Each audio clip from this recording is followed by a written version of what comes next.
Hello, I'm Seema and welcome to part 21 of the chapter Alcohols, Phenols and Ethers. In the previous video, I started talking about the chemical reactions involving the cleavage of carbon and oxygen bond of an alcohol or a phenol. And I also told you that this type of reaction, or the cleavage reactions involving cleavage of carbon and oxygen bond in alcohols and phenols, is usually shown only by alcohols and not by phenols. It is only when a phenol reacts with zinc that the bond between carbon and oxygen breaks. So in other words, the reactions that we study under this category are reactions of alcohols and not of phenols. Under this category, in part 20, we did two types of reactions. One was the reaction with hydrogen halides, in which the alcohol reacted with hydrogen halide to give you an alkyl halide, and reaction with phosphorus trihalides, in which also the alcohol gave you an alkyl halide or a haloalkane. So these were the types of reactions that we have studied. In this video now, we'll do the third category of reactions, that is dehydration. As the name suggests, hydration. What do you understand by the word hydration? Hydration means drinking water, right? Hydration is adding water to something. When we say my body is hydrated, I have had enough water to drink. I am feeling dehydrated, it means I have less water. So in English language, the difference between dehydration, there is no difference between dehydration and drying. For example, if I have my clothes are wet, I just hang them out to dry. The water molecules are trapped between the strands of the clothes. They evaporate and the cloth becomes dry. So drying in English here is just water molecules which are not chemically bound, but water molecules which are floating in between the substance, they get evaporated. So that we call drying. But in chemistry, dehydration is actually the removal of a water molecule from the molecule, which means the hydrogen and the OH which are present in the molecule are removed from the molecule by the breaking of bonds. So this dehydration is basically removal of a water molecule from the original reactant molecule. Now alcohols undergo this type of reaction. Alcohols undergo dehydration, and when alcohols undergo dehydration, they result in the formation of alkenes. So if you look at this is an alcohol where two carbons are there, in which two adjacent carbon atoms. The alcohol could be any long chain, but that carbon which has OH on it and an adjacent carbon which has hydrogen on it, the breaking of these two bonds takes place. Alright, this bond will break, and when this bond breaks, both carbon and oxygen get back their electrons. Similarly, this bond breaks and both carbon and hydrogen get back their electrons. When the bond breaks, now this is the part that moves away. Hydrogen and OH move away with their electrons, and these two have dangling electrons now. So the electron of hydrogen and the electron of oxygen attach, and they result in the formation of a water molecule. So water molecule could be written as HOH, right? So the O and H were attached. So oxygen was attached to one hydrogen. Now oxygen gets attached to the second hydrogen, which was removed from here, and therefore water molecule was formed. And at the same time, these two electrons on two adjacent carbon atoms, they combine together to form a pi bond, which results in the formation of a second bond. And we know whenever there is a double bond between two carbon atoms in a hydrocarbon, it is known as an alkene, right? So when alcohols undergo dehydration, removal of a water molecule, when alcohols undergo the removal of a water molecule, on treating, how does this happen? It happens with the help of a dehydrating agent. The dehydrating agent can be concentrated H2SO4, it can be an acid, it could be H3PO4, a weaker acid, H2SO4, a stronger acid, or it could be other dehydrating agents like anhydrous, zinc chloride or alumina. In the presence of these catalysts, that is anhydrous zinc chloride or alumina, or the dehydrating agents like concentrated H2SO4 and H3PO4, the alcohols, they undergo dehydration and result in the formation of an alkene. So this is the overall reaction that takes place. Now we take one example here, ethanol. Ethanol undergoes dehydration by heating with concentrated H2SO4 at 443 Kelvin. H2SO4 we know is a very strong acid, and if it is concentrated, it is really one of the strongest acids. Oleum actually is super strong, but that is dehydrated sulfuric acid. So it is super strong, but concentrated sulfuric acid is, if you take just the individual acid molecule, is very strong. So you take concentrated H2SO4, and what is the condition of the reaction? 443 Kelvin. It's a high temperature. So when ethanol is treated with concentrated sulfuric acid at 443 Kelvin, which means the conditions of the reaction are drastic. This reaction is not taking place happily. It is a reaction that needs drastic conditions. So when it is subjected to strong concentrated sulfuric acid at a very high temperature, you get ethene. That is, dehydration of ethanol takes place in the same manner. Water molecule is removed and ethene is obtained. This was a primary alcohol, ethanol. If you have a secondary or a tertiary alcohol, you do not need such drastic conditions. The conditions will be milder for secondary and tertiary alcohols. So secondary and tertiary alcohols are dehydrated under milder conditions. They do not require as strong a condition as the primary alcohol. So this is a secondary alcohol, as you see. What is a secondary alcohol? A secondary alcohol is an alcohol in which the carbon, which has the OH group, is attached to two other carbon atoms. That will be a secondary. What is a primary alcohol? A primary alcohol is one in which the carbon to which the OH is attached only to one other carbon. So if it is a secondary alcohol, you don't need concentrated sulfuric acid. You can get away with just 85% of phosphoric acid. Phosphoric acid is a weaker acid and you do not need concentrated. You have diluted it to 85%, but the temperature has to be high, which is almost equal to this 440 Kelvin. At a high temperature, secondary alcohols also give you alkene. So here you have propanol. Propan 2-ol will give you propene. And water is released. The method is the same, that the OH from here, and since it is this carbon, so one hydrogen from here will be removed and OH will be removed from here. The H and OH will form water molecule and there will be a double bond between these two carbon atoms. Now, let us come to tertiary alcohol. This is a tertiary alcohol. A tertiary alcohol is one where the carbon atom to which OH is attached to three other carbon atoms. Okay? In this case, when you have to carry out its dehydration, the conditions are even more mild, are far more mild. Here we used concentrated, for a primary alcohol we used concentrated sulfuric acid. For secondary alcohol we used diluted 85% only of H3PO4, so the rest 15% was water. Here we use only 20% H3PO4. So it is much more dilute phosphoric acid, and the temperature is also not 440 Kelvin, it comes down to 358 Kelvin.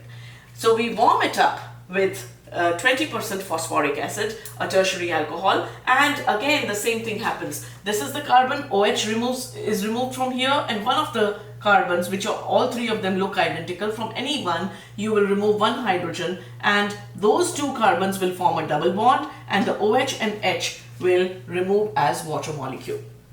So you will get an alkene. So from this, from the conditions of the reaction, what do we notice? That it is the most difficult to carry out the dehydration of a primary alcohol, and it is the easiest to carry out the dehydration of a tertiary alcohol. So what is the sequence of reactivity? We say reactivity, tertiary alcohols are most reactive towards dehydration. Then comes secondary alcohol, and the least reactive are the primary alcohols. So let us now understand the mechanism of this reaction. What happens in this process? This is a three-step process. That the mechanism involves three steps. This is not a reaction that takes place in a single step. There are three steps that are involved.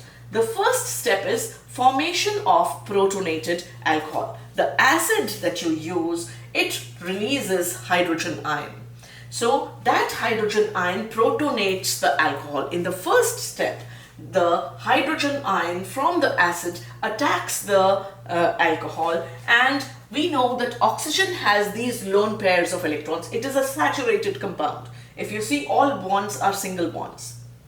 So, but oxygen has lone pairs of electrons, and this positively charged hydrogen atom from the acid, that is the proton, it attacks the negatively charged, or actually there is no negative charge, but the lone pair of electrons are negatively charged. So oxygen uses both of these electrons to form a bond with H positive by a coordinate bond.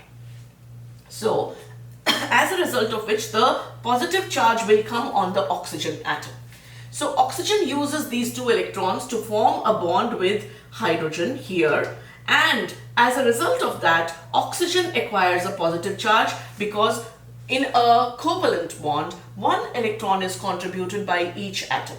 In this case, oxygen is giving both its electrons and is allowing the hydrogen to share it. So oxygen, one electron with oxygen remains with it, but this one electron, it is giving hydrogen so that it can participate in the reaction.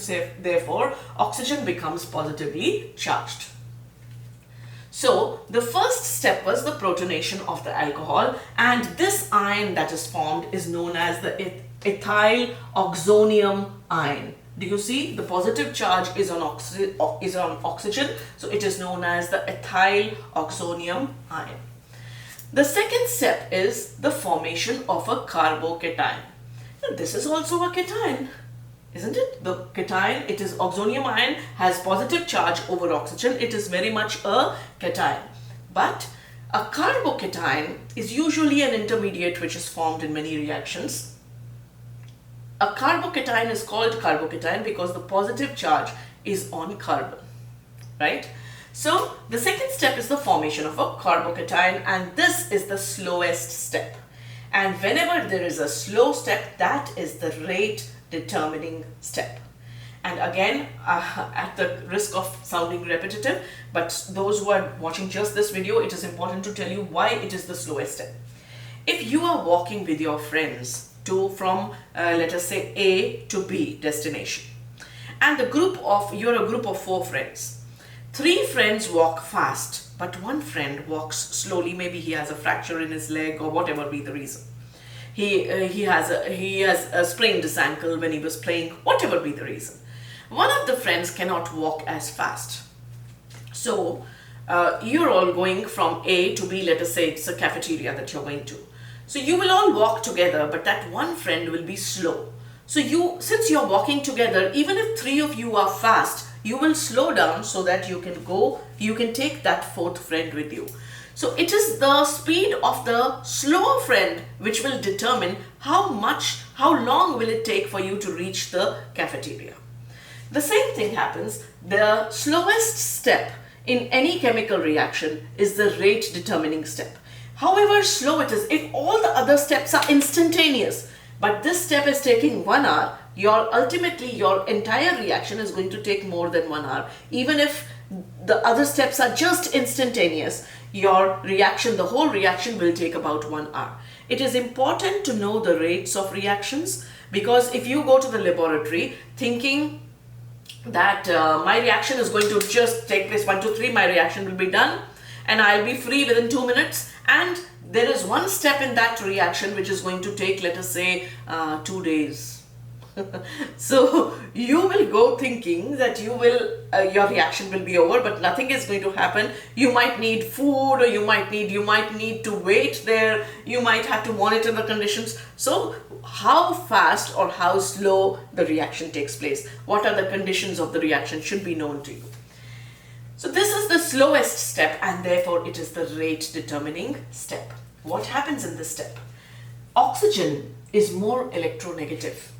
it had the lone pair of electrons, therefore it very easily, atoms are very generous. They try to nullify, or if there's a charged particle, they tend to, and the opposite charged electrons can move, therefore they try to satisfy the charge or neutralize the charge.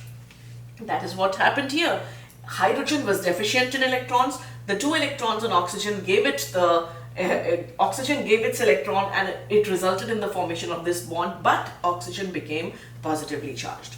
But oxygen is a very electronegative atom. So what it does, it has given its electron and it is positively charged, it doesn't like it. So it pulls, it is stronger than carbon, so it pulls that shared pair of electrons towards itself. It pulls this pair of electrons, that is the electrons with which it is bound to the next carbon, it pulls those. One electron in this bond also, mind you, there is one electron which belongs to oxygen and one electron that belongs to carbon. This electron that belongs to carbon moves to oxygen and this bond breaks. When this bond breaks, it results in the formation of a water molecule. So water dehydration has occurred. But since carbon has lost its electron, now the positive charge comes over carbon, and that is how it forms a carbocation, right? So in the second step, a carbocation is formed. Now, it is not going to stay in the form of a carbocation because ions are not so stable. It has to stabilize. So what happens in the next step? One of the hydrogens leaves as H positive, and the neutral character again begins. So let us see what happens. Formation of ethene by the elimination of a proton. Now what happens? One of the hydrogens which is attached to the adjacent carbon, this carbon is positively charged, which means it is deficient in electrons. So it starts crying, oh my god, I don't have an electron, what do I do? The hydrogen is a very electropositive non-metal. Actually, the most electropositive non-metal is hydrogen. So what does it do? It almost behaves like metals, it very happily loses its electron and goes away as H positive. And that is the reason for acidic character of things. So the hydrogen here says, okay, which is attached to the next carbon, says, I will give my electron and I will leave as H positive. So I can exist. There is the medium, if you remember, is acidic medium. You remember? We have H2SO4 or we have phosphoric acid, which is H positive is already present in the solution. So this hydrogen leaves as H positive. So when it leaves as H positive, what happens? It gives its electron to the carbon. In this bond also, one electron was of carbon and one electron was of hydrogen. Hydrogen gives its electron, becomes H positive, but this carbon now has two electrons. So it uses these two electrons and it makes a bond with this carbon. So the hydrogen in a way gives its electron and carbon gives its electron, and they both form a pi bond. So actually the electron given by hydrogen to this carbon was further given to the next carbon to satisfy the positive charge. As soon as a double bond was formed, an alkene was formed, and hydrogen, which left as H positive, goes back into the acid. So these dehydrating agents, whether it was the acid, H3PO4, zinc chloride, alumina, all of these are just dehydrating agents. They do not provide anything in the reaction. They are only facilitating or helping or catalyzing the reaction in which the loss of water molecule takes place from alcohol to result in the formation of an alkene and water molecule.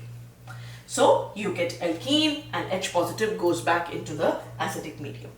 Now the acid that is used in step 1, this acid which was used in step 1 is released in step 3. It is liberated. It is given back in step 3. Therefore, acid is only a catalyst. It is being used. It is only helping in the reaction. So in order to drive the equilibrium, do you see all of these are reversible reactions? So you want the reaction to proceed in the forward direction. If you want the reaction to be faster in the forward direction, what should you do? The alkene that is formed, you keep removing it. If you keep removing it, the tendency of the reaction is to move in the forward in order to, this becomes deficient. When it becomes deficient, more of the carbocations will try to form alkenes and release the H positive. Therefore, you have to constantly keep removing the alkene that is formed as soon as it is formed so that the reaction takes place faster. So this was dehydration of alcohols. In the next video, we are going to take the next property, that is oxidation. Yeah, we'll be doing oxidation in the next video. So with this, I'll wrap up this video. If you wish to watch other videos of this chapter, please click the link that appears on top of the video. And please do share, subscribe, share my videos with other students, because if you like, if you subscribe and you share the videos, it helps the channel. And if it helps the channel, more children will get suggestions to watch the videos. So please help me spread the word of the channel so that more and more kids can benefit from my classes. So with this, I'll wind up. Thank you for watching, and bye-bye for now.